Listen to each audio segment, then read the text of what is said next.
le parcours de marche des M3 avait cet avantage de pouvoir se déployer quelle que soit la structure d'accueil, dans une salle, qu'elle fasse 20 mètres carrés, 50 mètres carrés, avec une modularité de la solution. Donc c'est ce point qui a été intéressant pour un projet à cette échelle européenne.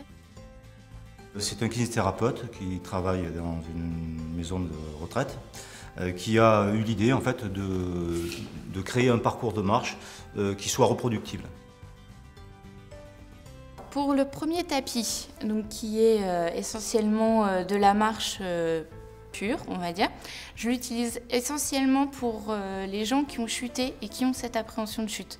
Ensuite, pour les gens le mercredi qui viennent et qui ont Alzheimer et troubles du comportement, j'utilise le deuxième et le troisième tapis parce que je les trouve assez ludiques et aussi ça reflète vraiment la problématique qu'ils ont, c'est-à-dire de ne pas regarder ce qui se passe à leurs pieds. L'intérêt de constituer des groupes de score homogènes, c'est que ça va créer une forme d'émulation entre les membres du groupe. On sait que dans le cadre d'ateliers d'équilibre, la notion de groupe est très importante pour la motivation, en particulier pour des personnes qui ont des difficultés à se remettre à la marche. L'autre intérêt, c'est que ça va créer du lien social, puisqu'on va mettre ensemble des personnes qui, dans une structure, n'ont pas forcément de raison de se rencontrer autre que celle du score.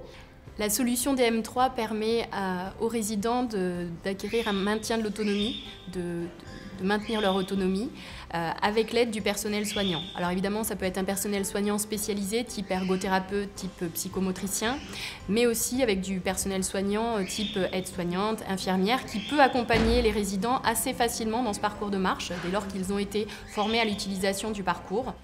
Plusieurs professions paramédicales peuvent utiliser le parcours de marche DM3, donc en particulier le masseur kinésithérapeute, qui lui va travailler plutôt sur un plan analytique et plutôt de manière personnalisée. Ensuite, on va avoir l'ergothérapeute qui lui va travailler à la réadaptation de la marche. On va retrouver aussi comme autre profession un autre thérapeute, un psychothérapeute qui elle va travailler sur la peur vertige de la station debout, donc travailler sur la peur de la chute et comment lever la peur de la chute. Et enfin, l'animateur en activité physique adaptée qui lui va entretenir le réflexe de marche par l'intermédiaire d'ateliers d'équilibre.